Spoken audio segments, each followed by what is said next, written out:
Hi everyone, welcome to Mera Physio, a pan-India chain of physiotherapy clinics. इस video में आज हम बात करेंगे ह्यूमरस फ्रैक्चर के बारे में। सो बेसिकली जब हम ह्यूमरस फ्रैक्चर की बात करेंगे तब हम ह्यूमरस की बेसिक एनाटॉमी यानी कि स्ट्रक्चरल एनाटॉमी के बारे में जानेंगे और साथ ही हम ये भी जानेंगे कि फ्रैक्चर क्या होता है, कौन कौन से टाइप ऑफ फ्रैक्चर होते हैं और वो फ्रैक्चर्स कैसे होते हैं। इसी वीडियो में हम ह्यूमरस फ्रैक्चर के कॉजेस और रिस्क फैक्टर्स के बारे में भी जानेंगे। तो जब हम ह्यूमरस की बात करते हैं तो हमें यह जानना चाहिए कि ह्यूमरस बेसिकली हमारे अपर आर्म की बोन है। ये ह्यूमरस हमारी जो ग्लेनॉइड कैविटी है वहां आर्टिकुलेट करके हमारा जो शोल्डर जॉइंट है वो फॉर्म करती है और नीचे की तरफ हमारे एल्बो जॉइंट में फॉर्म करती है। तो ह्यूमरस फ्रैक्चर बेसिकली तभी होता है जो अगर कोई अपने हाथ के बल कंधे के बल गिर जाता है तो उसमें ह्यूमरस का फ्रैक्चर हो सकता है। उसके कई मल्टीपल रीजन हो सकते हैं, कई पैथोलॉजिकल रीजन हो सकते हैं। उन्हीं रीजंस के बारे में जानेंगे और हम ये भी देखेंगे कि आखिर में ह्यूमरस के पार्ट्स कौन कौन से। ह्यूमरस के एनाटॉमी के बारे में हम बेसिक चीजें जानेंगे। ह्यूमरस के स्ट्रक्चर्स, शाफ्ट, उसके ब्लड सप्लाई, नर्व सप्लाई और बाकी कंपोनेंट्स के बारे में जानेंगे। तो ये वीडियो बेसिकली हमारा ह्यूमरस फ्रैक्चर का एक इंट्रोडक्टरी वीडियो होने वाला है जिसमें हम ह्यूमरस फ्रैक्चर की बेसिक इंट्रोडक्टरी पार्ट के बारे में देखेंगे।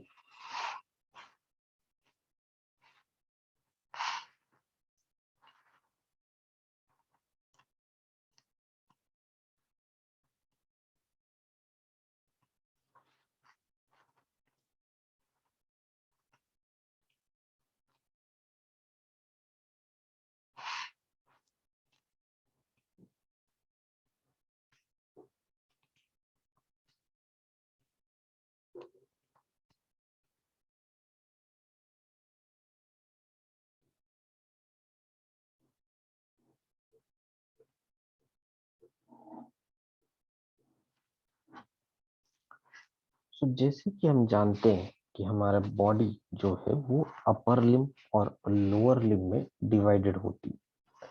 सो ह्यूमरस बेसिकली हमारी लॉन्ग बोन्स में से एक है जो अपर लिम्ब में पाई जाती है, जो एक्सटेंड करती है हमारी शोल्डर जॉइंट से हमारे एल्बो जॉइंट के बीच में।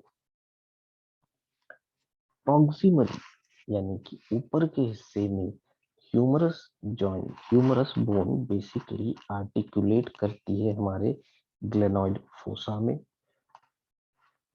जो कि हमारे स्कैपुला का पार्ट रहता है और वहां हमारा ग्लिनो ह्यूमरल जॉइंट फॉर्म होता है। सो ग्लिनो ह्यूमरल जॉइंट बेसिकली हमारा जो शोल्डर जॉइंट है उसे फॉर्म करते हैं और जो हमारे रोटेटर कफ मसल्स है उनके मूवमेंट्स में इन्वॉल्व होते हैं। ग्लिनोह्यूमरल जॉइंट हमारा एक तरह से मल्टी एक्सियल और कॉम्प्लेक्स जॉइंट होता है। डिस्टली यानी कि निचले हिस्से की अगर हम बात करें तो वहां हमारा एल्बो जॉइंट होता है। सो जब भी ह्यूमरस आर्टिकुलेट करता है हमारे रेडियस के हेड से और ट्रोक्लियर नॉच ऑफ अल्ना से, सो हमारे जो फोर आर्म की जो बोन्स हैं रेडियस और अल्ना, सो रेडियस के हेड से और अल्ना के ट्रोक्लियर नॉच से जब हमारा ह्यूमरस आर्टिकुलेट करता है तब जाकर के हमारा एल्बो जॉइंट फॉर्म होता है। एल्बो जॉइंट में जो मूवमेंट्स है वो कम रेंज के होते हैं। बेसिकली ये एक मल्टी एक्सियल जॉइंट नहीं होता, यहाँ फ्लेक्शन एक्सटेंशन या सुपिनेशन प्रोनेशन ही पॉसिबल हो पाता है। एल्बो जॉइंट में किसी भी तरह का रोटेटरी मूवमेंट नहीं होता। अगर किसी भी तरह का ह्यूमरस फ्रैक्चर है, उससे हमारा शोल्डर जॉइंट यानी कि हमारा ग्लिनो ह्यूमरल जॉइंट इफेक्ट होता है। अगर प्रॉक्सिमल फ्रैक्चर है, अगर डिस्टल फ्रैक्चर है, तो हमारे एल्बो जॉइंट के मूवमेंट्स इफेक्ट होते हैं, जिससे पेनफुल कंडीशंस अराइज होती है।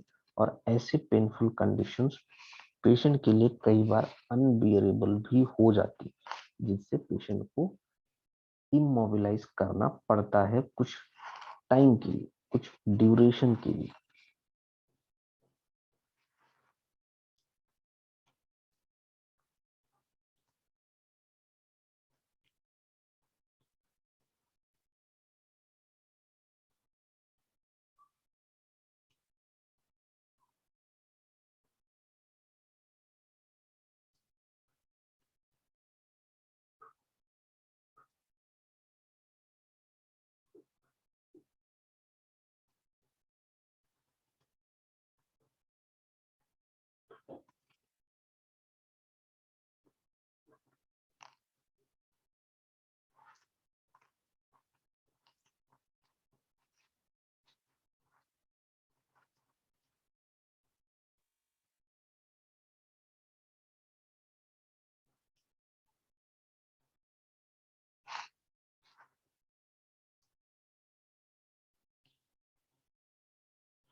जैसा कि इस इमेज में हम देख पा रहे हैं, हमारा एंटीरियर व्यू और पोस्टीरियर व्यू। सो हम ऊपरी हिस्से यानी कि प्रॉक्सिमल हिस्से में हम देख सकते हैं कि हमारी ग्रेटर ट्यूबरोसिटी है, हमारा हेड ऑफ ह्यूमरस है, बैसिपिटल ग्रूव है, लेसर ट्यूबरोसिटी है यानी ग्रेटर और लेसर दोनों है, पेक्टोरल रिज है और डेल्टॉइड रिज है। हमारी जो बोन की जो मेन एक्सिस है यानी कि शाफ्ट है, वहीं हमारे जो निचले हिस्से यानी कि डिस्टल रीजन में हमारे सुप्रा कॉन्डाइलॉइड फोरामेन है, कोरोनॉइड फोसा है, रेडियल फोसा है, ऑलिक्रनल फोसा है और हमारा ट्रॉक्लिया है। जो कि हमारे रेडियस, हमारे अल्ना का पार्ट होता है। जब भी हमारा ह्यूमरस डिस्टली आर्टिकुलेट करते हैं हमारे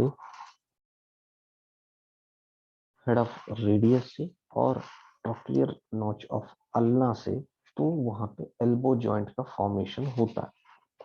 वही हमारी जो हेड ऑफ ह्यूमरस है, जब आर्टिकुलेट करते हैं हमारे क्लेनॉइड फोसा से, तो वहां हमारा क्लिनो ह्यूमरल जॉइंट फॉर्म होता है, जहाँ पे मल्टी एक्सियल और कॉम्प्लेक्स जॉइंट फॉर्म होता है। सो कुछ इस तरह के बेसिक स्ट्रक्चर्स होते हैं हमारे ह्यूमरस के। आगे इसी वीडियो में हम इन्हीं कुछ बेसिक स्ट्रक्चर्स के बारे में, बेसिक पार्ट्स के बारे में हम डिटेल में जानेंगे।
सो प्रॉक्सिमल लैंडमार्क्स यानी कि हम सबसे पहले ऊपर के हिस्से की बात करेंगे। सो जब हम प्रॉक्सिमल ह्यूमरस की बात करते हैं तो वहां हम देखते हैं कि हेड प्रेजेंट है, एनाटॉमिकल नेक प्रेजेंट है, सर्जिकल नेक प्रेजेंट है, ग्रेटर और लेसर ट्यूबरोसिटी प्रेजेंट है और इंटरट्यूबरकुलर सल्कस प्रेजेंट है। सो हमारा जो प्रॉक्सिमल ह्यूमरस रहता है वो हेड, एनाटॉमिकल नेक, सर्जिकल नेक, ग्रेटर और लेसर ट्यूबरोसिटी और इंटर ट्यूबरकुलर सर्कस यानी कि सल्कस से फॉर्म होता है। जो हमारा अपर एंड होता है ह्यूमरस का, बेसिकली उसमें हमारा हेड होता है, यानी कि हमारा अपर एंड कंसिस्ट करता है हेड से, जिसका जो फेस रहता है वो मीडियली रहता है, अपवर्ड और बैकवर्ड, और वो उसका जो सेपरेशन है वो हमारी दोनों ट्यूबरोसिटी से उसका सेपरेशन होता है, यानी कि ग्रेटर और लेसर ट्यूबरोसिटी से वो सेपरेटेड रहते हैं हमारे एनाटॉमिकल नेक के थ्रू। सो हेड का जो हमारा फेस है वो मीडियली अपवर्ड एंड बैकवर्ड रहेगा। वहां जो हमारी ग्रेटर और लेसर ट्यूबरोसिटी उसे सेपरेट करने के लिए हमारी एनाटॉमिकल नेक प्रेजेंट है। जो हमारी ग्रेटर ट्यूबरोसिटी है वो लोकेटेड रहती है लैटरली ह्यूमरस में, और और एंटीरियर और पोस्टीरियर दो सरफेस होते हैं हमारी ग्रेटर ट्यूबरोसिटी में।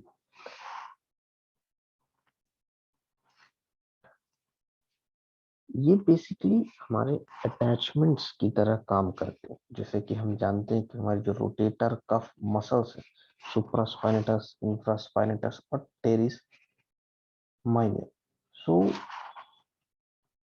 इन तीनों मसल्स के लिए हमारी जो ग्रेटर ट्यूबरोसिटी है वो एक तरह से अटैचमेंट का काम करती है, जो हमारे पोस्टीरियर, मिडिल और इंफीरियर फैसेट्स से अटैच्ड रहते हैं, यानी कि सुप्रास्पाइनेटस हमारा सुपीरियर से, इंफ्रास्पाइनेटस हमारा मिडिल से और टेरिस माइनर हमारे इंफीरियर फैसेट्स। सो इनसे ये अटैच्ड रहते हैं, और ये बेसिकली हमारी जो रोटेटर कफ मसल्स हैं जो हमारे शोल्डर जॉइंट के रोटेशन में हेल्प करती हैं, ये तीन वही मसल्स हैं जो रोटेशन में हेल्प करेंगी। यहाँ ये बेसिकली तीनों अटैचमेंट शुरू होता है हमारे ग्रेटर ट्यूबरोसिटी से, जिसमें दो सरफेसेस, एंटीरियर और पोस्टीरियर। सो ये ग्रेटर ट्यूबरोसिटी एक तरह का अटैचमेंट की तरह भी, अटैचमेंट साइट की तरह भी वर्क करते।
तो जैसा कि हम जानते हैं कि हमारे ह्यूमरस के प्रॉक्सिमल पार्ट में दो तरह की ट्यूबरोसिटीज प्रेजेंट है, ग्रेटर और लेसर, जो डिवाइडेड रहती हैं हमारे सरफेसेस से।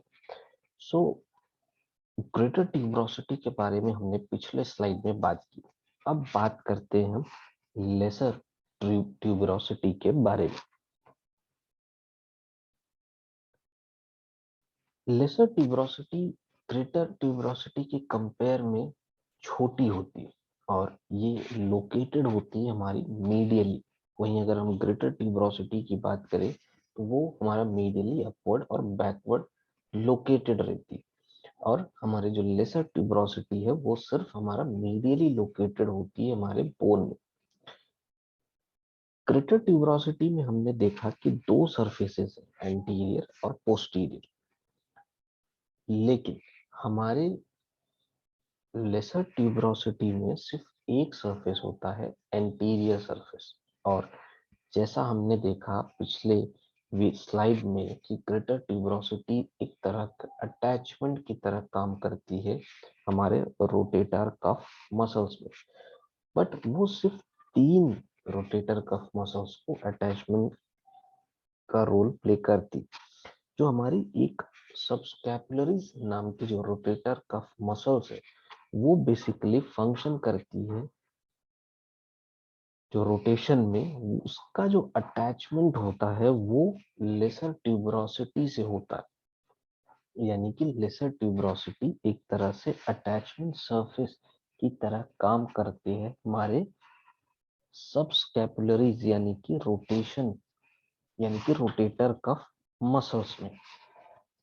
दोनों ट्यूबरोसिटी यानी कि ग्रेटर और लेसर, इन दोनों को डिवाइड करते हैं, सेपरेट करते हैं एक डीप ग्रूव, जिसे हम इंटर ट्यूबरकुलर सल्कस कहते हैं। जो टेंडन होता है वो हमारे जो बाइसेप का जो लॉन्ग हेड का जो टेंडन है वो बेसिकली इमर्ज करता है हमारे शोल्डर जॉइंट से, और इसी ग्रूव में वो रन करता है।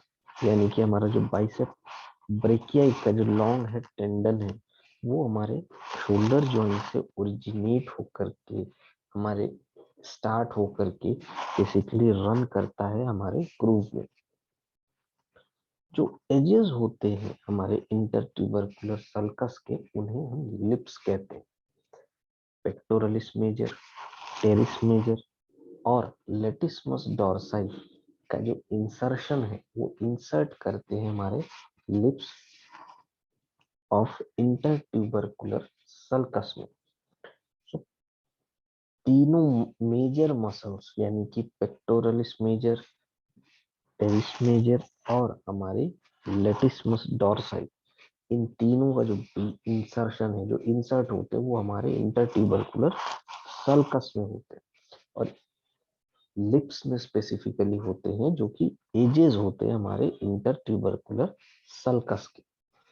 जो हमारा सर्जिकल नेक है वो एक्सटेंड करता है डिस्टली ट्यूबरोसिटीज में और शाफ्ट। तो वो ट्यूबरोसिटीज से शुरू करके हमारे शाफ्ट तक वो एक्सटेंड करता है। Axillary nerve, circumflex humeral vessels, ये हमारे बोन के अगेंस्ट रहते हैं। यहाँ पे बेसिकली हमारे एक्सिलरी और सर्कमफ्लेक्स जो वेस्कुलर सप्लाईज है वो हमारे बोन के अगेंस्ट रहते हैं, यानी कि अपोजिट रहते हैं हमारे शाफ्ट में या हमारे ह्यूमरस बोन में।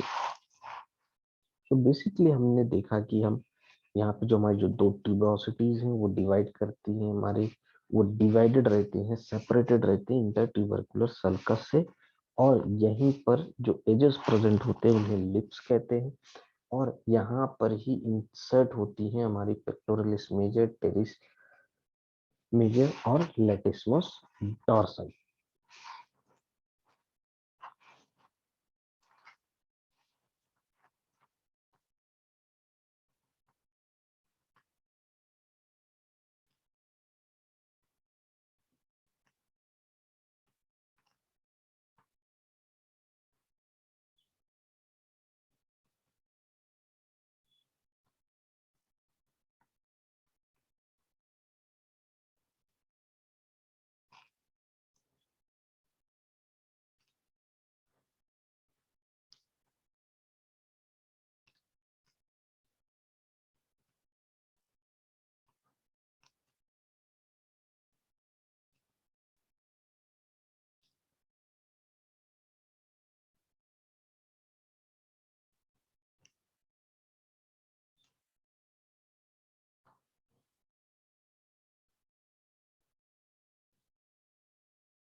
शाफ्ट यानी कि shaft of the humerus.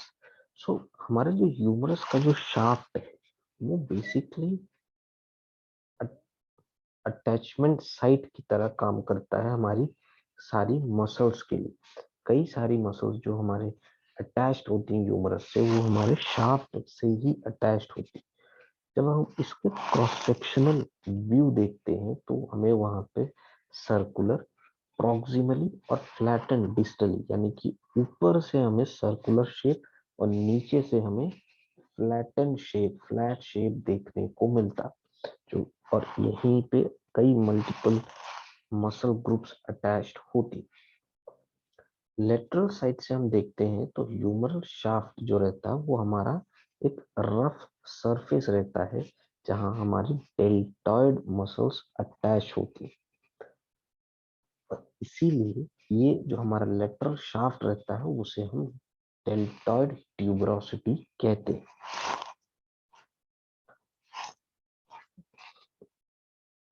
Radial groove एक शैलो डिप्रेशन होता है, इसी को हम स्पाइरल ग्रूव भी कहते हैं। एक शैलो डिप्रेशन होता है जो रन करता है डायगोनली, ये डायगोनली चलता है और हमारे पोस्टीरियर सरफेस ऑफ ह्यूमरस, और पैरेलल चलता है ये हमारे डेल्टॉइड ट्यूबरोसिटी से। सो डेल्टॉइड ट्यूबरोसिटी बेसिकली हमारा जो लेटरल साइड है ह्यूमरस शाफ्ट का उसका रफ सरफेस होती है। तो उसी के पैरेलल हमारा रेडियल या स्पाइरल ग्रूव प्रेजेंट होती है, और जो पोस्टीरियर सरफेस, ह्यूमरस के पोस्टीरियर सरफेस और पैरेलल रहती है हमारे डेल्टॉइड ट्यूबरोसिटी में। जो हमारी रेडियल नर्व और प्रोफंडा ब्रेकियाई आर्टरी है वो इसी ग्रूव में लाई करती है, यानी कि यही हम रेडियल नर्व और प्रोफंडा ब्रेकियाई आर्टरी को पा सकते हैं।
जैसा हमने पिछली स्लाइड में बात की कि ह्यूमरस में जो शाफ्ट होता है वो बेसिकली कई मसल ग्रुप्स के अटैचमेंट की साइट होती है।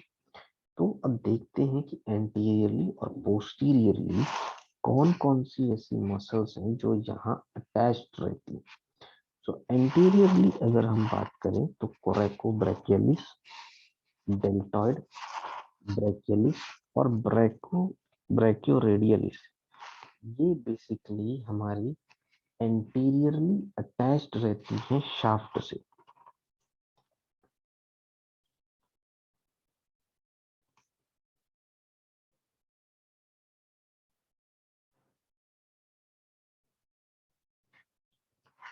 पोस्टीरियरली हम देखें तो हमारे जो ट्राइसेप्स के मिडिल और लेटरल हेड हैं ये बेसिकली अटैच्ड रहती हैं पोस्टीरियरली, जो कि स्पाइरल ग्रूव में रहती हैं और वहां से ये डिमार्केट हो जाती हैं अपने रेस्पेक्टिव ओरिजिन में।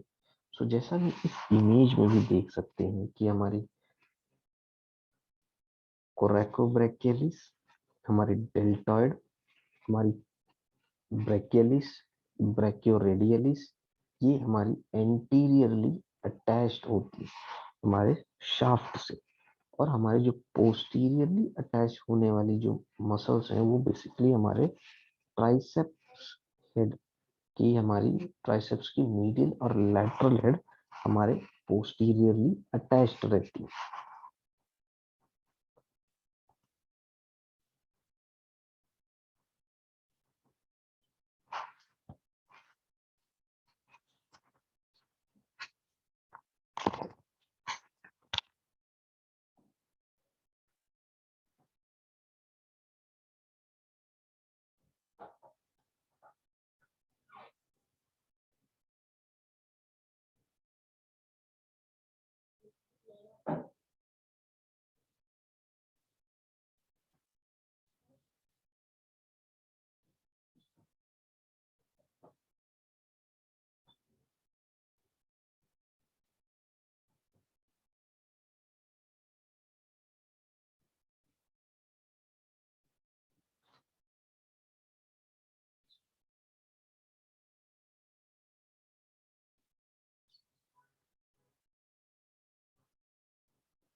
अभी तक हमने जिन स्ट्रक्चर्स के बारे में बात किया, ये स्ट्रक्चर्स बेसिकली हमारे प्रॉक्सिमल ह्यूमरस के स्ट्रक्चर्स थे। अब हम बात करेंगे डिस्टल रीजन, यानी कि निचले हिस्से जहां हमारा ह्यूमरस आर्टिकुलेट करता है हमारे रेडियस और अल्ना के साथ और मिला करके बनती है हमारी एल्बो जॉइंट। सो लेटरल और जो मीडियल बॉर्डर होते हैं हमारे डिस्टल ह्यूमरस के, वो हमारे मीडियल और लेटरल सुप्रा एपिकोंडाइलर रिजेस फॉर्म करते हैं। लेटरल सुप्रा एपिकोंडाइलर जो रिज है, जो सरफेस है, वो रफ रहता है एज कंपेयर टू हमारे मीडियल सुप्रा एपिकोंडाइलर रिज। ये बेसिकली हमारे जो फोर आर्म एक्सटेंसर मसल्स हैं उनके लिए एक कॉमन साइट ऑफ ओरिजिन होती है।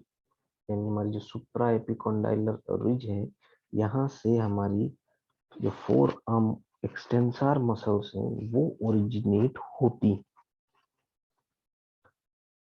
इमीडिएटली उसके नीचे, यानी कि हमारे सुप्रा एपिकोंडाइलर रिजेस के नीचे हमारा एक्स्ट्रा कैप्सुलर प्रोजेक्शंस प्रेजेंट होती हैं बोन की, जो कि हमारे लेटरल और मीडियल एपिकोंडाइलिस होती है। दोनों को हम पाल्पेट कर सकते हैं एल्बो, यानी हम मीडियल एपिकोंडाइल और लेटरल एपिकोंडाइल को अगर पाल्पेट करना चाहें तो हम एल्बो जॉइंट में दोनों को पाल्पेट कर सकते हैं। एक मीडियली प्रेजेंट है, एक लेटरली प्रेजेंट है। जो मीडियल है वो लार्जर होता है दोनों से, यानी कि लेटरल और मीडियल में मीडियल दोनों में से कंपैरेटिवली बड़ा होता है और एक्सटेंड करता है ज्यादा पीछे की तरफ, यानी ज्यादा डिस्टली।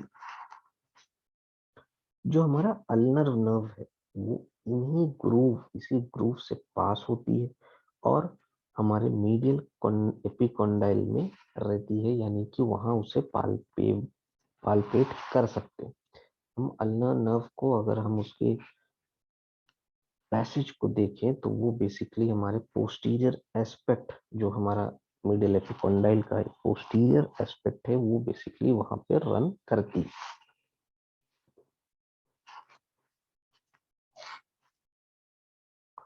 डिस्टली जो हमारा ट्रॉक्लिया है वो मीडियली लोकेटेड होता है और हमारे पोस्टीरियर एस्पेक्ट यानी हमारे बोन के पोस्टीरियर एस्पेक्ट तक वो एक्सटेंड करता है।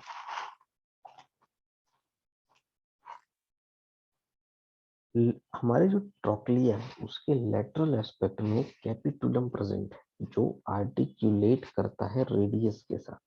सो हमारा जो ट्रॉक्लिया है वो मीडियली लोकेटेड है, एक्सटेंड करेगा posterior aspect of the bone के साथ, और जो हमारे ट्रॉक्लिया है उसके लेटरल पार्ट में हमारे कैपिटुलम प्रेजेंट है जो आर्टिक्यूलेट करते हैं हमारे रेडियस के साथ।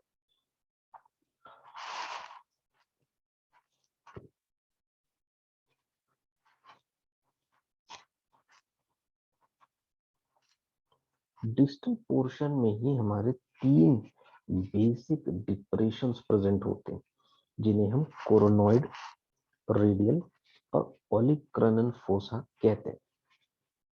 ये तीनों जो हमारे डिप्रेशंस हैं ये एक्यूमुलेट करते हैं हमारी फोर आर्म बोन्स को। तो जब भी हमारे एल्बो, जैसे एल्बो हमारा एक तरह से हिंज मूवमेंट रहता है, यहाँ मल्टी एक्सियल मूवमेंट्स पॉसिबल नहीं होते।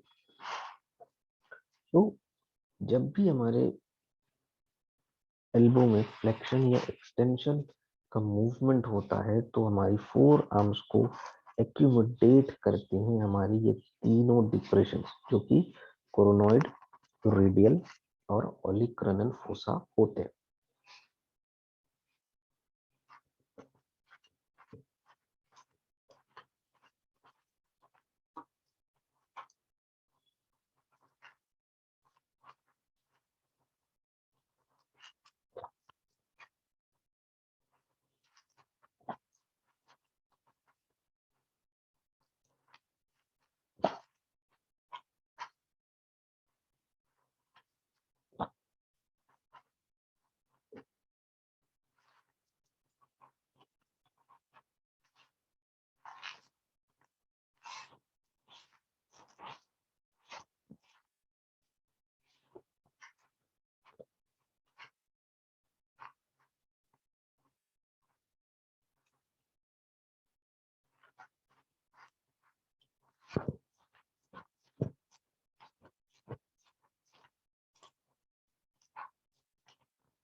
अब बात करते हैं, जब हमने प्रॉक्सिमल की बात कर ली, हमने डिस्टल की बात कर ली, अब हम बात करते हैं आर्टिकुलेशंस के बारे में।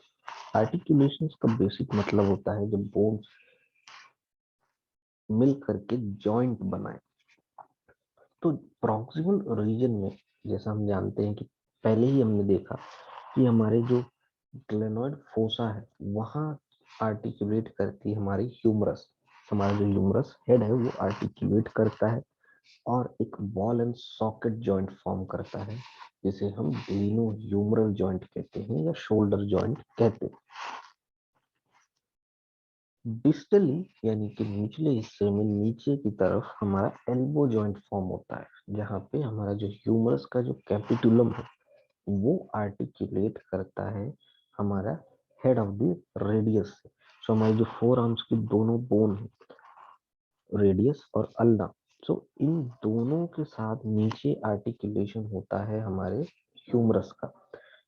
हेड ऑफ द रेडियस से हमारा आर्टिकुलेट करता है कैपिटुलम ऑफ ह्यूमरस, और जो हमारा ट्रॉक्लिया होता है ह्यूमरस का, वो आर्टिकुलेट करता है हमारे ट्रॉक्लियर नॉच ऑफ अल्ना से। सो कैपिटुलम हमारे रेडियस के साथ और ट्रॉक्लियर वो हमारा ट्रॉक्लियर नॉच ऑफ अल्ना के साथ आर्टिकुलेट करके एल्बो जॉइंट फॉर्म करते। शोल्डर जॉइंट में बेसिकली कई movements, flexion, extension, rotation, internal external rotation, ये सब मूवमेंट्स पॉसिबल होते हैं, बट एल्बो जॉइंट में जो मूवमेंट्स हैं वो रेस्ट्रिक्टेड रहते हैं। हमारा फ्लेक्शन, एक्सटेंशन, सुपीनेशन, प्रोनेशन, यही हमारे फोर आर्म के जो मूवमेंट्स हैं, हमारा फ्लेक्शन, एक्सटेंशन, यही हमारे एल्बो जॉइंट में पॉसिबल होते हैं। और जब भी हमारे एल्बो जॉइंट में फ्लेक्शन और एक्सटेंशन का मूवमेंट होता है तो हमारा एक्यूमुलेशन हमारे तीनों डिप्रेशंस में होते हैं, हमारी रेडियस और अल्ना बोन की।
सो अब हम बात करते हैं, जैसे हमने देखा कि हम ह्यूमरस फ्रैक्चर के बारे में इस वीडियो में बेसिकली बात करेंगे।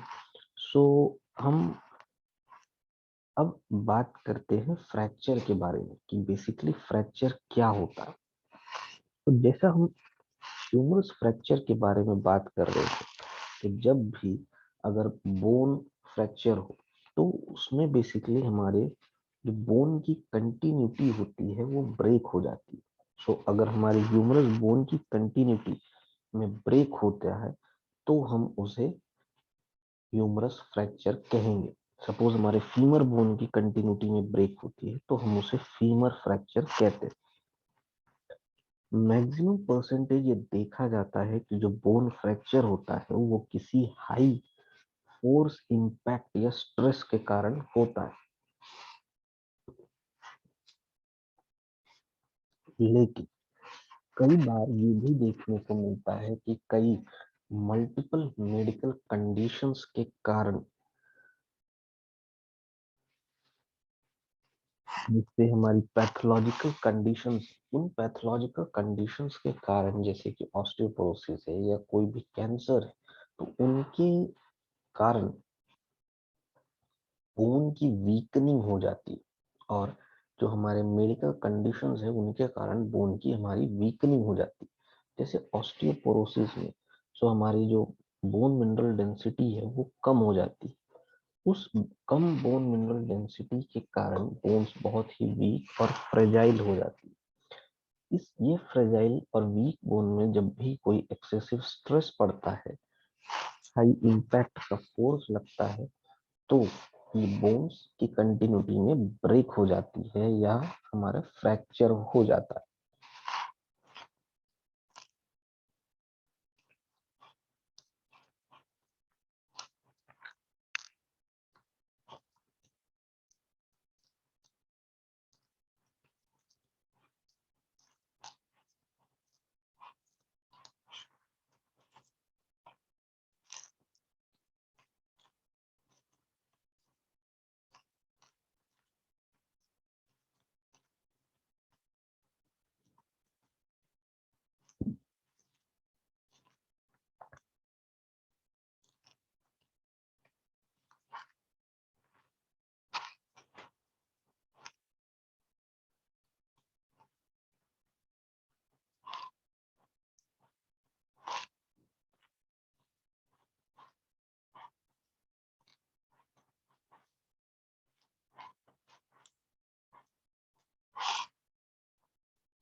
अब हम बात करते हैं फ्रैक्चर के डिफरेंट टाइप्स के बारे में, कि ऐसे कौन कौन से टाइप्स होते हैं, क्योंकि हमारे फ्रैक्चर कई तरह के होते हैं। सो इन टाइप्स के बारे में अब हम बात करते हैं। सबसे पहला टाइप है हमारा एवल्जन फ्रैक्चर। सो एवल्जन फ्रैक्चर बेसिकली मसल या लिगामेंट पुल के कारण होता है। तो जब भी हमारे मसल या लिगामेंट में किसी भी तरह का पुल होता है, तो उसके कारण हमारी बोन की कंटिन्यूटी में जब भी ब्रेक लगता है, तो उसे हम एवल्जन फ्रैक्चर कहते हैं। कम्युनिटेड फ्रैक्चर, सो जब भी किसी भी हाई इम्पैक्ट स्ट्रेस के कारण या हाई इम्पैक्ट फॉल के कारण या हाई इम्पैक्ट इंजरी के कारण हमारी जो बोन वो टूट जाती है या वो कई पीसेस में टूट के डिवाइड हो जाती है, तो हम उसे कम्युनिटेड फ्रैक्चर कहते हैं।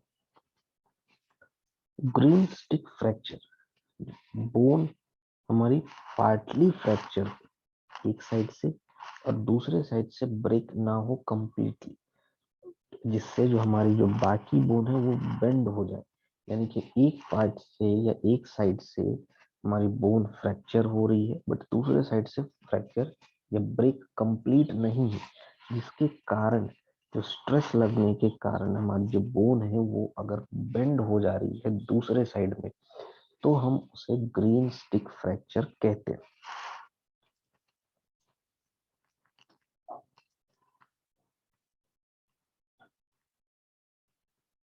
Hairline fracture, hairline fracture basically एक थिन और पार्शियल फ्रैक्चर होता है बोन का। तो जब भी किसी भी साइड में किसी भी बोन में हमारे बहुत माइनर सा फ्रैक्चर हुआ है, बहुत थिन फ्रैक्चर हुआ है, जो कई बार इग्नोर्ड भी हो जाते हैं, क्योंकि हेयरलाइन फ्रैक्चर्स बहुत ज्यादा कंपैरेटिवली बाकी फ्रैक्चर्स के कंपैरेटिवली इतने पेनफुल नहीं होते, मूवमेंट्स इतने रिस्ट्रिक्ट नहीं होते हैं, तो हेयरलाइन फ्रैक्चर्स कई बार इग्नोर्ड भी हो जाते हैं, क्योंकि ये बहुत ही थिन और पार्शियल फ्रैक्चर होते हैं। कंप्लीट फ्रैक्चर यहाँ नहीं होता, ना ही बोन कई टुकड़ों में डिवाइड होती है या बिखरती है, जैसा कि कम्युनिटेड फ्रैक्चर में होता है। ये बेसिकली कोई minor stress stress major stress या कोई भी एक्सेसिव फॉल या एक्सीडेंट के कारण हेयरलाइन फ्रैक्चर हो सकता है।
सो इस स्लाइड में हम इमेजेस में देख सकते हैं हमारे एवल्जन फ्रैक्चर और communicated fracture.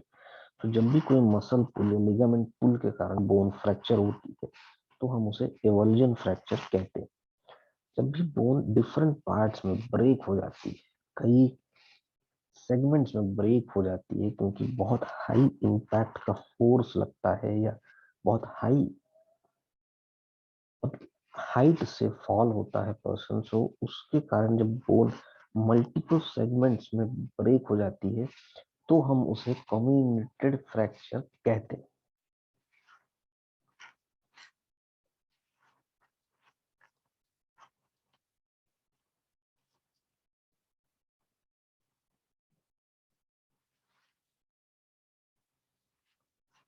Hairline fracture, तो जैसा हमने बात किया कि जब भी बहुत थिन और पार्शियल फ्रैक्चर होता है जो कई बार इग्नोर्ड भी चला जाता है क्योंकि ये फ्रैक्चर बहुत पेनफुल नहीं होते हैं, तो हम ऐसे फ्रैक्चर्स को हम हेयर लाइन फ्रैक्चर कहते हैं। ग्रीन स्टिक फ्रैक्चर में जो हमारी बोन की एक्सिस है वो हमारा बेंड हो जाती है एक साइड में।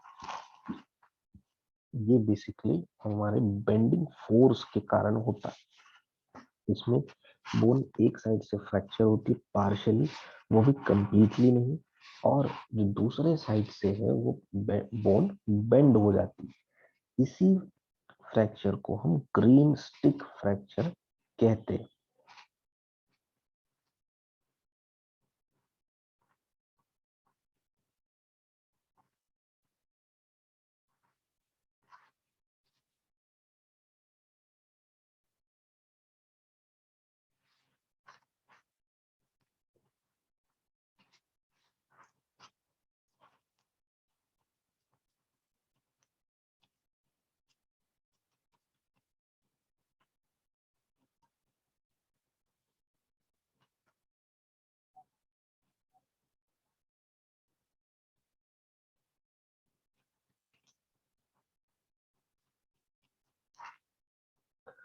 ऑब्लिक फ्रैक्चर, सो जब भी बोन की हमारी लॉन्ग एक्सिस के अपोजिट कोई भी फ्रैक्चर होता है तो उसे हम ऑब्लिक फ्रैक्चर कहते हैं। स्पाइरल फ्रैक्चर, सो जब भी बोन का एक पार्ट, एटलीस्ट एक पार्ट ट्विस्ट हो जाए ब्रेक होने के टाइम पे तो हम उसे स्पाइरल फ्रैक्चर कहते हैं।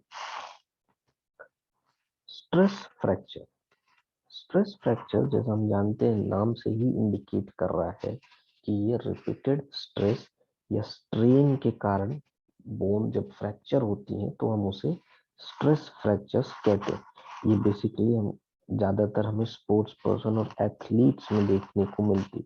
जब जब athletes proper training protocols follow नहीं करते हैं, प्रॉपर वार्म अप नहीं करते हैं या प्रॉपर टेक्निक और फॉर्म को फॉलो नहीं करते हैं तो उसे हम तब वहां पे स्ट्रेस फ्रैक्चर्स होने के उनके रिस्क ज्यादा होते हैं। इसीलिए स्ट्रेस फ्रैक्चर्स मैक्सिमम हमें एथलीट्स में या स्पोर्ट्स पर्सन में देखने को मिलता है।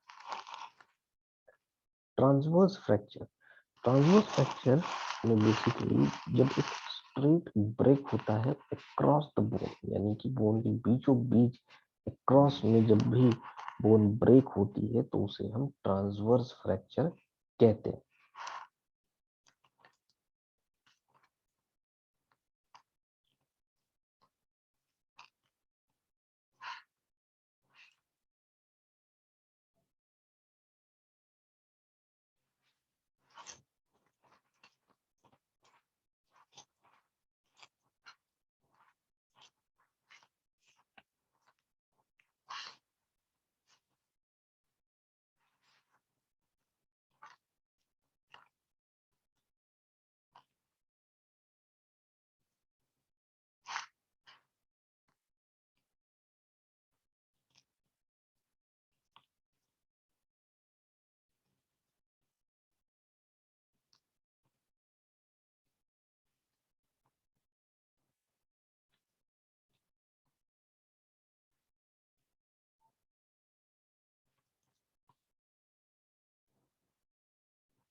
ऑब्लिक फ्रैक्चर यानी कि बोन की एक्सिस के अलोंग जो हमारा फ्रैक्चर होता है वो हमारे ऑब्लिक फ्रैक्चर रहता है। हमारा स्पाइरल फ्रैक्चर, इसमें बोन एक साइड से यानी ब्रेक होते समय अगर ट्विस्ट हो जाती है तो उसे हम स्पाइरल फ्रैक्चर कहते हैं।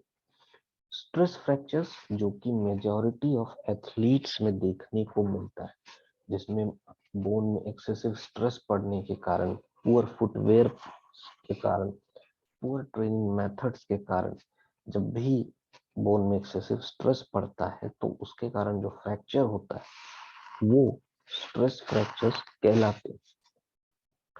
ट्रांसवर्स फ्रैक्चर, तो ट्रांसवर्स फ्रैक्चर बेसिकली बोन के अक्रॉस होता है, यानी कि ट्रांसवर्सली अक्रॉस जो फ्रैक्चर होता है तो उसे हम ट्रांसवर्स फ्रैक्चर कहते हैं।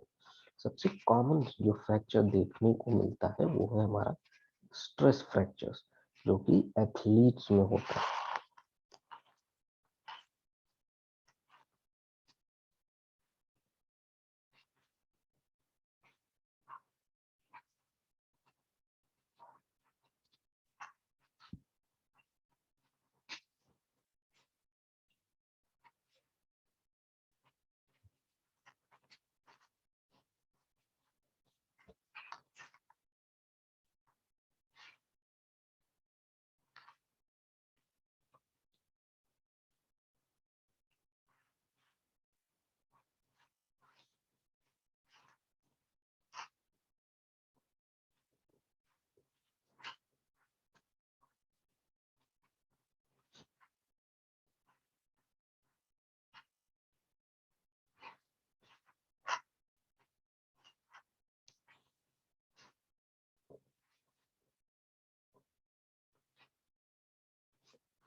अब हम बात करते हैं ह्यूमरस फ्रैक्चर के बारे में।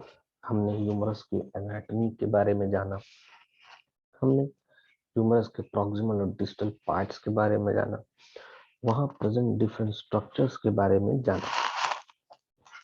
साथ ही हमने ये भी देखा कि फ्रैक्चर क्या होता है, क्या कौन कौन से टाइप होते हैं फ्रैक्चर के। तो अब हम बात करते हैं ह्यूमरस फ्रैक्चर के बारे में। सो ह्यूमरस बेसिकली जैसा हम जानते हैं कि एक लॉन्ग बोन होती है हमारे अपर आर्म की, जो एक्सटेंड करती है हमारे शोल्डर से हमारे एल्बो तक, जहाँ पे वो रेडियस और अल्ना के साथ मिल करके हमारा एल्बो जॉइंट फॉर्म करते हैं। वहीं हमारा जो ह्यूमरल हेड है वो जब आर्टिकुलेट करता है हमारे ग्लेनोइड कैविटी के साथ तो उसे हम क्लिनो ह्यूमरल जॉइंट कहते हैं। सो जब भी हमारे ह्यूमरस यानी हमारी लॉन्ग बोन में किसी भी कंटिन्यूटी में ब्रेक होता है तो उसे हम ह्यूमरस फ्रैक्चर कहते हैं। ये ब्रेक बेसिकली कई बार फॉल के कारण या एक्सीडेंट के कारण भी हो सकता है। ह्यूमरस फ्रैक्चर में पेशेंट को बहुत एक्सेसिव पेन होता है जब भी वो एक्सटेंड करने की कोशिश करता है, यानी कि अपने शोल्डर्स या अपने एल्बोस को एक्सटेंड करने की कोशिश करता है तो उसे बहुत एक्सेसिव पेन फील होता है। बट ये पेन और डिस्कम्फर्ट मेजॉरिटी में डिपेंड करता है कि ब्रेक किस नेचर का है, किस एक्सटेंट का है और उसकी क्या लोकेशन है। उसी चीज में डिपेंड ये भी करते हैं कि कितना टाइम लगेगा रिकवरी में, लोकेशन कैस कहाँ किस पर्टिकुलर साइट में प्रॉक्सिमल फ्रैक्चर है कि डिस्टल फ्रैक्चर है कि शाफ्ट में फ्रैक्चर है। सो उस लोकेशन और उस extent of fracture, degree of fracture से डिपेंड करता है कि पेशेंट को कितने वीक लगेंगे रिकवरी की प्रोसेस में और कितना उसको रिहैबिलिटेशन के प्रोसेस से गुजरना पड़ेगा।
बेसिकली अगर हम टाइप ऑफ ह्यूमरस फ्रैक्चर की बात करें तो जिस लोकेशन में ब्रेक हो रहा है उसके अकॉर्डिंग तीन टाइप ऑफ ह्यूमरस फ्रैक्चर्स होते हैं, प्रॉक्सिमल, मिड शाफ्ट और डिस्टल।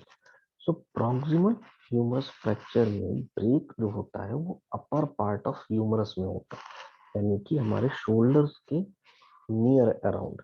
जब भी नियर अराउंड यानी हमारे शोल्डर के नियर अराउंड फ्रैक्चर होगा तो वो प्रॉक्सिमल ह्यूमरस फ्रैक्चर कहलाएगा, और जो पेन होगा वो शोल्डर की तरफ ज्यादा रहेगा। साथ ही शोल्डर के किसी भी मूवमेंट करने में पेशेंट को बहुत एक्सेसिव पेन फील करना पड़ सकता है। साथ ही मूवमेंट भी रेस्ट्रिक्ट हो जाते हैं या मूवमेंट बहुत ही जो रेंज ऑफ मोशन है वो कम हो जाती है। Mid shaft, so mid shaft fracture यानी कि हमारे ह्यूमरस बोन के मिडिल में जब भी फ्रैक्चर होता है, हमारे शाफ्ट के बीचों बीच जब भी फ्रैक्चर होता है तो उसे हम मिड शाफ्ट ह्यूमरस फ्रैक्चर कहते हैं। डिस्टल यानी कि जब हमारे निचले हिस्से यानी टूवर्ड द एल्बो, जब एल्बो के साइड में हमारा फ्रैक्चर होता है, बोन की कंटिन्यूटी ब्रेक होती है, ह्यूमरस की कंटिन्यूटी ब्रेक होती है, तब हम उसे डिस्टल ह्यूमरस फ्रैक्चर कहते हैं। ये टाइप यूजुअली किसी भी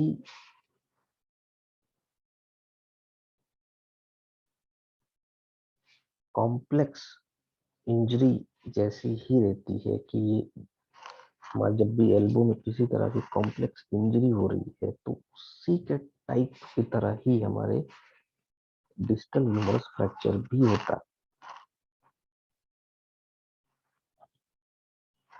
जिसमें हमारे जो एल्बो का मूवमेंट्स है वो रेस्ट्रिक्ट हो जाते हैं, वो प्रॉपर नहीं हो पाते और काफी पेनफुल हो जाता है।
प्रॉक्सिमल एंड या सर्जिकल नेक फ्रैक्चर, तो जब भी किसी तरह का डायरेक्ट ब्लो लगता है या कोई पेशेंट आउटस्ट्रेच्ड हैंड अपने हाथ बाहर की तरफ करके फॉल होता है तो प्रॉक्सिमल एंड में फ्रैक्चर हो जाता है। इससे हमारी जो एक्सिलरी नर्व है, हमारी जो पोस्टीरियर सर्कमफ्लेक्स आर्टरीज है वो भी इफेक्ट होती है। जो हमारी जब भी हमारी एक्सिलरी नर्व डैमेज होती है तो उससे हमारे जो डेल्टॉइड है और जो टेरिस माइनर मसल्स वो पैरालिसिस हो जाती है उनकी, यानी वो प्रॉपरली फंक्शन नहीं कर पाती, वो किसी भी मूवमेंट्स को सपोर्ट नहीं कर पाते हैं, वो उनमें किसी भी तरह का सेंसेशन नहीं हो पाता। एक तरह से पेशेंट पैरालिसिस, जो लोअर उसका जो शोल्डर रीजन है, डेल्टॉइड रीजन है, उन रीजन्स में उसे किसी तरह का सेंसरी चेंजेस या सेंसरी फील नहीं होती। पेशेंट में सेंसरी चेंजेस भी हो जाते हैं। तो ये तभी होता है जब पेशेंट कोई आउटस्ट्रेच्ड हैंड या डायरेक्ट ब्लो, कोई डायरेक्ट इंजरी लगी है किसी भी फाइट में करते हुए या लड़ाई झगड़े में, तो प्रॉक्सिमल एंड या हेड सर्जिकल नेक फ्रैक्चर हो सकता है।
शाफ्ट या मिड शाफ्ट फ्रैक्चर।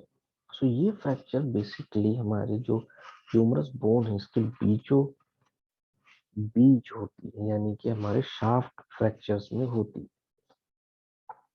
जिससे हमारा जो रेडियल नर्व है, हमारी जो प्रोफंडा ब्रेके आर्टरी है, ये डैमेज हो जाती है।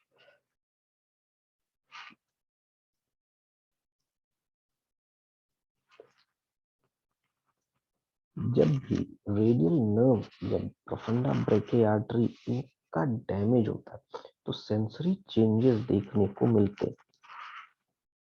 पेशेंट के जो डॉर्सल सरफेस है हैंड का, जो प्रॉक्सिमल पार्ट्स होते हैं हमारे लेटरल प्रॉक्सिमल पार्ट्स हैं हैंड के, जो फिंगर्स हैं, उनमें सेंसरी चेंजेस देखने को मिलता है। रेडियल नर्व से बेसिकली पेशेंट को रिस्ट ड्रॉप हो जाता है, जिससे पेशेंट में मूवमेंट, रिस्ट में मूवमेंट नहीं हो पाता है। सो मिड शाफ्ट फ्रैक्चर में बेसिकली हमारा ज्यादातर हम देखते हैं ट्रांसवर्स फ्रैक्चर हो सकता है या हेयर लाइन फ्रैक्चर हो सकता है। हेयर लाइन फ्रैक्चर में रेडियल नर्व डैमेज नहीं होती है, लेकिन अगर ट्रांसवर्स फ्रैक्चर है, कंप्लीट फ्रैक्चर है, तो उसमें रेडियल नर्व डैमेज हो सकती है और उस डैमेज के कारण रेडियल नर्व पाल्सी, जिसमें हम रिस्ट ड्रॉप देखते हैं पेशेंट्स में, या प्रोफंडा ब्रेके आर्टरी डैमेज हो सकती है, जिससे सेंसरी लॉस या सेंसरी चेंजेस देखने को मिल सकता है पेशेंट के अपर हैंड में और प्रॉक्सिमल जो लास्ट थ्री हमारी हाफ फिंगर्स हैं उनमें हमें चेंजेस देखने, सेंसरी चेंजेस देखने को मिल सकते हैं।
Distal and supracondylar fracture.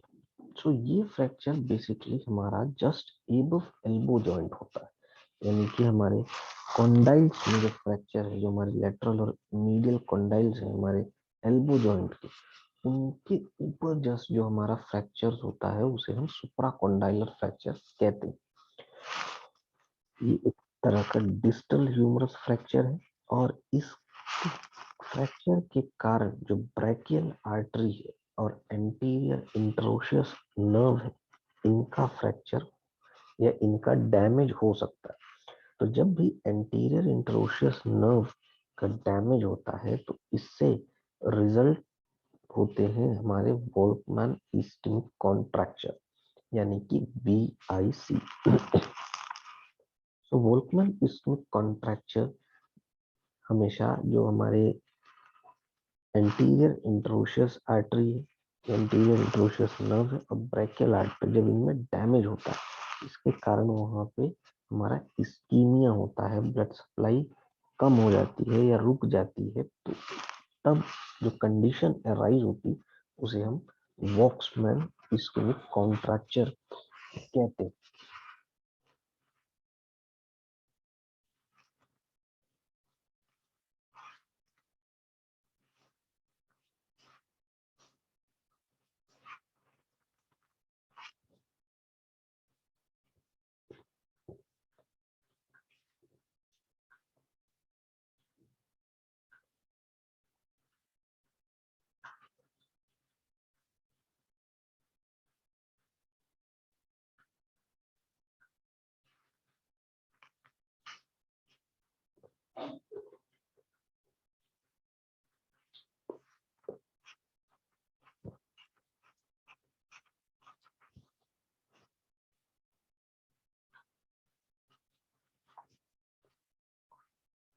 अब हम बात करते हैं कॉजेस के बारे में।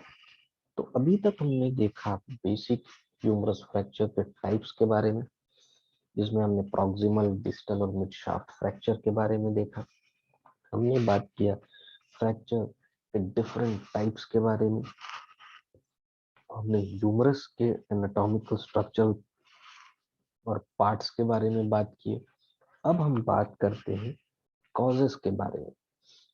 सो डिस्टल ह्यूमरस फ्रैक्चर्स जो मेजॉरिटी कॉज होता है, जो majority cause distal humerus fractures का रहता है, या हम कोई जनरल ये प्रॉक्सिमल ह्यूमरस फ्रैक्चर्स की ही हम बात कर ले, तो इनमें जो फ्रैक्चर्स है वो डिस्टल, हमारा अगर हम एल्बो के सहारे, हम अपने कोहनी के सहारे कहीं गिरे या कोई चोट लगी, तो उसके कारण हमारा डिस्टल ह्यूमरस फ्रैक्चर होता है।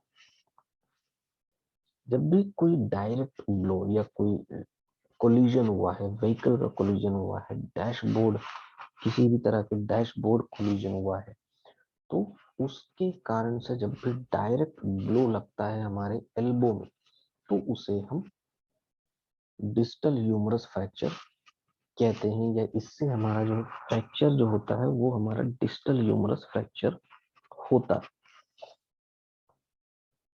अगर कोई आउटस्ट्रेच्ड आर्म यानी कि हाथ बाहर की तरफ करते हुए गिरा है और एल्बो के सपोर्ट से गिरा है, और एल्बो में ज्यादा फ्रिक्शन हुआ है, एल्बो को उसने एज अ ब्रेस यूज किया है, तो उस सिचुएशन में जो हमारी अल्ना है वो डिस्टल ह्यूमरस की तरफ ड्रिवन होती है।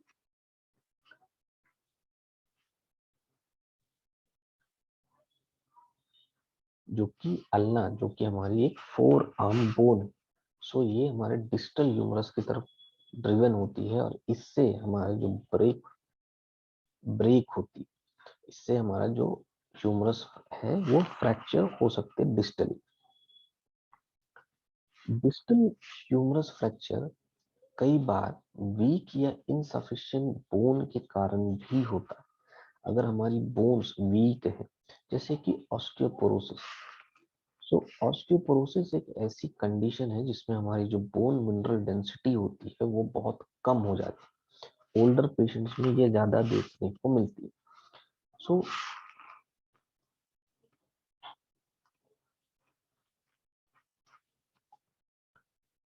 पेशेंट्स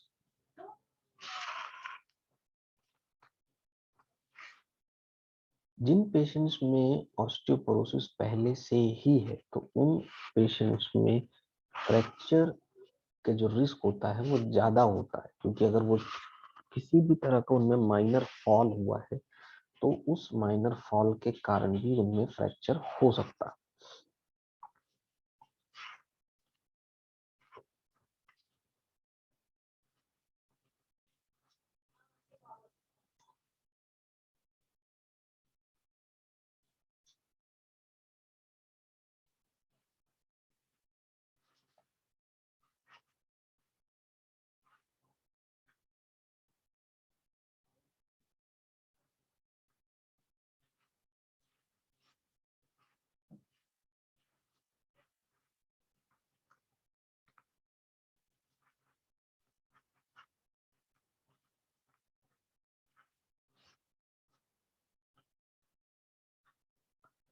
तो जैसा इस इमेज में हम देख रहे हैं कि हमें कुछ फैक्टर्स दिख रहे हैं, जैसे कि fall, automobile accidents, sports injuries, या वीकनिंग बोन जो ट्यूमर के कारण होती है, इन्फेक्शन के कारण होती है, या कोई मल्टीपल पैथोलॉजिकल कंडीशन के कारण हो सकती है। सो ये 4 फैक्टर्स ऐसे हैं जिनके कारण फ्रैक्चर, ह्यूमरस फ्रैक्चर हो सकता है। सो जब भी पेशेंट आउटस्ट्रेच्ड हैंड में फॉल होता है, शोल्डर के सपोर्ट से फॉल होता है, तो उसमें प्रॉक्सिमल फ्रैक्चर हो सकता है। जब एल्बो के सपोर्ट से फॉल हो रहा है तो उसमें डिस्टल फ्रैक्चर हो सकता है। ऑटोमोबाइल एक्सीडेंट यानी व्हीकल कोलिजन में वो उसे प्रॉक्सिमल या डिस्टल में से कोई भी फ्रैक्चर हो सकता है, जिससे क्योंकि वो हाई इम्पैक्ट का कोलिजन होता है, सो उस हाई इम्पैक्ट के कोलिजन से बोन में जो एक्सेस स्ट्रेस पड़ता है तो बोन ब्रेक हो सकती है।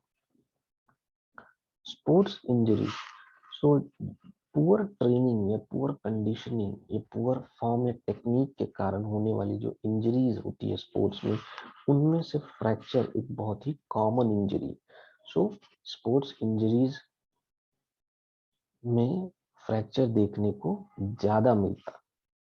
बोन वीकनिंग, जैसे कि अगर किसी को कोई ट्यूमर है या कैंसर है या किसी भी तरह का बोन ऑस्टियोसार्कोमा है, सो ऐसे पेशेंट्स में ये देखने, क्योंकि ऑस्टियोसार्कोमा ज्यादातर लॉन्ग बोन में देखने को मिलता है, तो ऑस्टियोसार्कोमा या ऐसी कंडीशंस में पेशेंट की जो बोन्स होती हैं जैसे ऑस्टियोपोरोसिस, तो ऐसे कंडीशंस में पेशेंट की बोन बहुत वीक हो जाती है। इस वीक बोन के कंडीशन के कारण पेशेंट अगर किसी भी हल्का भी फॉल होता है तो वो फ्रैक्चर हो सकती है।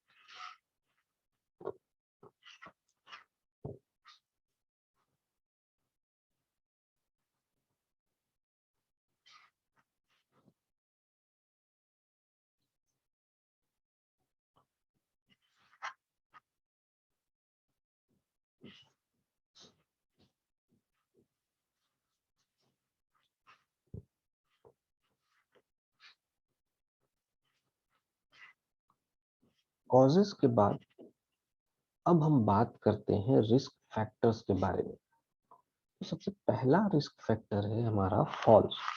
तो जब भी पेशेंट 90% जो प्रॉक्सिमल फ्रैक्चर्स होते हैं वो किसी न किसी, अगर पेशेंट कभी न कभी गिरा है तो उसके कारण ही 90% उसे फ्रैक्चर होते हैं।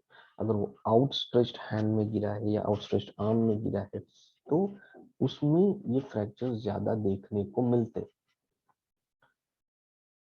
करस्पॉन्डिंगली अगर पेशेंट में कोई भी पहले से मेडिकल कंडीशन है तो ऐसी मेडिकल कंडीशंस में पेशेंट को ज्यादा देखने को मिलता है कि वो उसमें प्रॉक्सिमल ह्यूमरस फ्रैक्चर का जो रिस्क होता है वो हमेशा हाई होता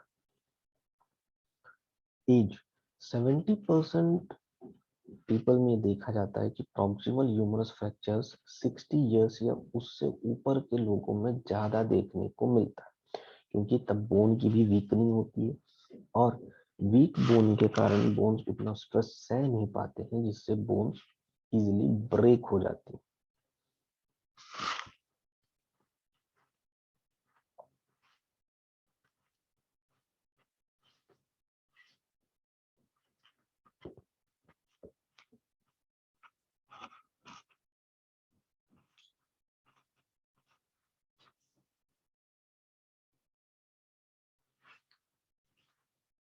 बोन मिनरल डेंसिटी, सो बोन मिनरल डेंसिटी बेसिकली एक इंडिकेटर होती है ऑस्टियोपोरोसिस की, जो कि हमारा एक मेजर रिस्क फैक्टर होता है।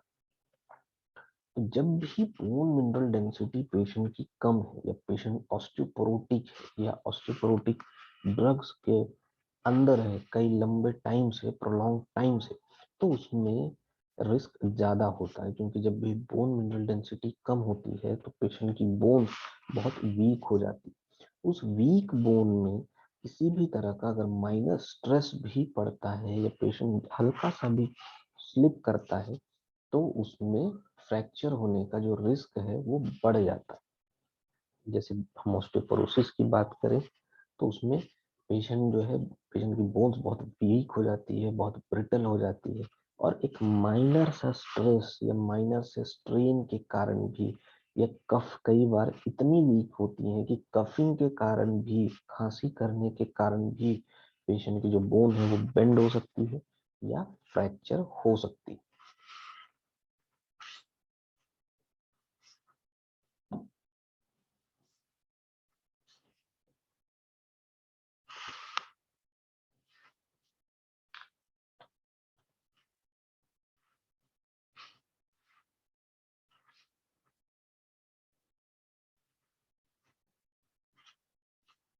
मैं उम्मीद करता हूं कि मेरा फिजियो द्वारा दिया गया ह्यूमरस फ्रैक्चर पर ये सेशन आपको पसंद आया होगा और आपको हेल्दी रहने में मदद करेगा।